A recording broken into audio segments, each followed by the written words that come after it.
We also continue to work on measures that address inflation, food security, and social services. Yan ang sinabi niya, we continue to work on inflation, food security, social services. Ibig sabihin, wala pang solusyon. We continue to work means no solution. Magandang araw o gabi sa inyong lahat. Makababayan, napakawalang kwenta ang House of Representatives natin. Sa gitna ng malakihang krisis sa langis ay walang awat itong mga bunggong na ito. Sa kaka-impeach kay VP Sara Duterte. At ito nagpaliwanag na naman itong Luistro na ito. Na parang may nagawa silang trabaho sa nangyayaring krisis. Makababayan, huhuliin natin at papakita ko sa inyo kung paano na naman tayong ginago ng mga ito.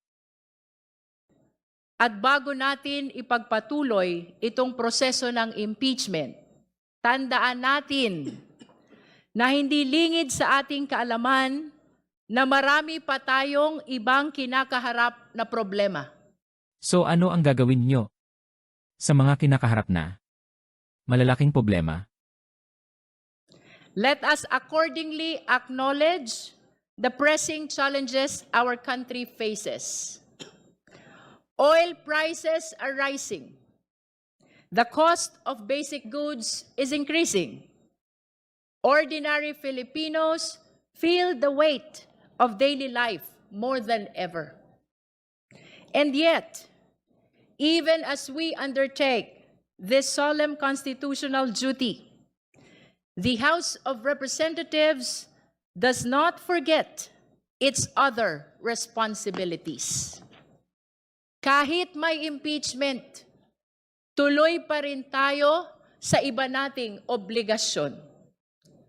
We have, for example, acted to ease the burden of rising fuel cost, passing a bill authorizing the suspension or reduction of excise taxes. Objection, Madam Chair. Hindi po excise tax ang binabayad naming mga taong bayan, kundi VAT. Kayong walang kwentang gobyerno kayo ang nagpapatong pa ng kita sa gitna ng krisis. Huwag ninyong kaming ibudol. Nariyan na po ang panukalang batas, pinag-aralan, pinag-isipan, at inaasahang makatutulong sa ating mga kababayan. We also continue to work on measures that address inflation, food security, and social services. Yan ang sinabi niya, we continue to work on inflation, food security, social services. Ibig sabihin, wala pang solusyon. We continue to work means no solution. Budulin mo yung ina mo. Also, just this March 2026, the House has acted on measures that directly affect the daily lives of Filipinos. Passing a bill abolishing the travel tax. May giyera sa ibang bansa. Bakit kami magtra-travel? Ang bobo mo, Luistro.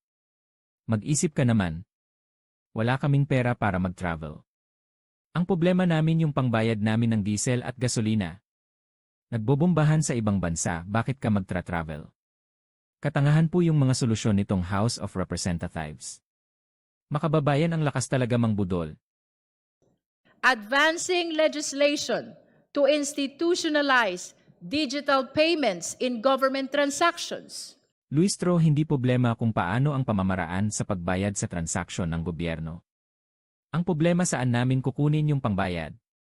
Ang bobo mo, Luistro. Wala kaming pangbayad niya. Makababayan, ang nakikibang lang sa excise tax ay ang importer. Pagbenta nila sa gasolinahan ay may 12% VAT pa rin yan. Napakaliit lang ng epekto sa napakalaking oil price inflation. Pinagmalaki pa ni Luistro na parang managawang kaginhawaan sa ating mga consumer. Madam Luistro, kung gusto mo tulungan ang taong bayan. Una, tanggalin niyo yang walang kwentang VAT na yan. Sa maleta lang yan napupunta. Pangalawa, yung source ng problema yung asikasuhin nyo. Ang dapat ninyong gawin na hearing ay bakit sobrang taas ng presyo ng diesel at gasolina. Mabuti pa ang Senate pinipilit nilang imbestigahan para malaman saan nagmumula ang pagtaas ng presyo. Panoorin natin itong mga katanungan ni Senator Rodante Marcoleta. So these are basic price data as of March 25, 2026. Kikita po nyo dyan, the FOB landed cost is 29 pesos 83 centavos. Kapag inad po natin yung mga local add-ons, importation, distribution, and storage deposit to acquire TSA, broker fees, duties for change charges, SGS duties for change charges, SGS survey, wharfage, incidental charges, 12% VAT, excise tax, BIR fuel marking, 2% CME per liter, and VAT differential totaling only 15 pesos and 51 cents. Ang total landed cost, Mr. Chair, is 45 pesos and 35 centavos. So yung SRP po, or passion price, for example, at 55 pesos per liter, meron pa pong tubo na 9.6 pesos. In the last hearing, you will recall, Mr. Chair, I was asking the DOE Secretary kung paano po nangyari 2 weeks ago before the war. The price of diesel is 55 pesos per liter. Bigla pong sumirit ng 125 liters, average of 125 liters after 2 weeks. The difference is 70 pesos, Mr. Chair, or an increase of 127. Ito po verifiable paano po nangyari? Kaya hindi ko po maintindihan. Patulong na po kami sa DOE nung isang hearing. Hindi naman po nila may paliwanag. And they were asking for my data. Ayan na po yung mga data. Will you show the last? Mr. Chair, ito po yung last slide. CIA po dito. Dito po Petronas, Malaysia Refinery. The tanks are all in Singapore. O ito po makikita nyo, $680 per metric ton, CIF. Maski lagyan pa natin ang shipping cost na $15 at saka yung 1.71 na MAPS. Again, using the same computation translated into liters, 35 pesos and 42 centavos. Plus the local add-ons, 50 pesos 94. Passion price, 55. Meron pa pong tubong 4 pesos per liter. How do we explain this? Sinasabi po ninyo you were importing it from Dubai and you cannot penetrate it because of the closed Europe, the Hormuz Strait. Bakit po yun ang reference natin? I'm talking about the prices now being quoted by the tanks in Singapore. The President said 2 weeks ago we have about 50 to 60 na inventory. After 2 weeks, bakit po sumirit ng ganun? Inventory pa nyo, meron pa po tayo. During the last hearing, we have 45 days for diesel and 54 days for gasoline as admitted by DOE. So what are we talking about? Prices of Dubai or Argus benchmark analysis or even the MOPS? Why are we using indicators when there are basic prices even quoted by the tanks in Singapore? Bakit po yung reference natin is the MOPS or the Argus benchmark? Why so? Saan po ninyo kinukuha yung langis ba? Dubai? May I answer, Mr. Chair? Yes. I am not familiar with the data that is being presented. But very clearly also, Dubai price now is 140. You can ask DOE. How can a product be cheaper than $140 per barrel? Sir, because it is being reference to the Argus benchmark, the Argus data. You're taking it from the maps. You talk about Dubai maps or Singapore Platts. Indicators po ito This is the trading floor, like WSM. Tinetrade po natin yon. Pero kung yung mga tangkina po sa Petronas ang nagsasabi and they're providing this data to us, paano po natin i-reconcile ito? Yan ang dapat talakayin ng House of Representatives. Hindi puro impeachment. Makababayan ng impeachment ay pagtanggal lang sa posisyon. Kahit 1 trilyon ang ninakaw mo, tanggal ka lang sa pwesto. Hindi ka mananagot sa impeachment.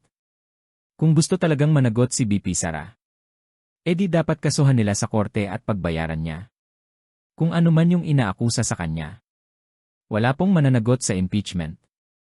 Pag sa korte pwedeng habulin kung anumang ninakaw ang pinagsasabi nila. Ang nakaupong presidente lang ang hindi pwedeng kasuhan. Pag vice-presidente ay pwedeng sampahan ng criminal o civil case. Makababayan, hindi talaga pananagot ang habol ng mga unggoy na ito. Takot lang kasi sila na tumakbo si BP Sara sa 2028 na pagka-presidente. Naka-state of emergency na tayo pero excise tax lang ang nagawa nila. Yung iba hindi maintindihan kung ano yung nagawa nila sa taong bayan. Hoy! Lucitro, ito dapat ang asikasuhin nyo. Mga bobo. About the support from the government. I have a few points. First one is the importation process. During this time, the best is we get the product in an effective and timely manner. So we would like to get the support from all relevant authorities to try to simplify the importation process, not to delay the unloading of the product from the international vessel to the terminal. Second is to streamline the activity across all government entities, central government, and also LGUs, because we still continue to experience different treatment or different actions from the central government, namely DOF, DOE, versus the local treatment from the LGU. So that's add on the complexity to our supply operation.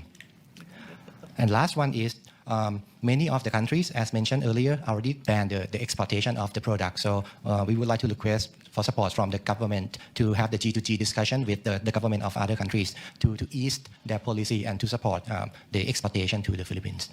Thank you. Yan po ang dapat gawin ng mga inutel nating House of Representatives. Tulungan ang mga fuel distributor para: una, simplihan yung proseso sa pag-angkat ng krudo. Pangalawa, ayusin yung mga importation activity ng national at local kasi iba-iba sila. Ikatlo, tulungan sila sa mga export policy sa ibang bansa. Kaso ang inaatupag ni Luistro ay ang walang kamatayan na impeachment. Parang may mamatay na sa gutom pag hindi idinig yung kaso. Samantala wala na masakyan yun mga tao. Hirap na sa pagbili ng diesel at gas. Malinaw na ang tulong na kailangan ng mga fuel distributor ay pagsaayos ng batas sa importation. Makababayan yan po ang ating magaling na House of Representative. Isang inutel. Okay na sa atin ang bariyang excise tax. Matuwa na daw tayo. Palibhasa limpak na maleta ang naitago nila kaya hindi nila maramdaman ang hirap ng taong bayan. Despite the logistical nightmare scenario that was peddled to the public, ganito po yun eh. Approximately, they were delivering 2 billion pesos per day. Based on 33 months, times 4 weeks. Average po ng about 42.5 maletas, averaging 40 million. It's maleta. Ito pong gross income na kinocompute ko, Mr. Chair. Mas mataas pa po doon sa maleta na dinala po ng 18 Marines. Allegedly. Wala po akong inaano. I'm just trying to see. I mean, yung analogy lang po.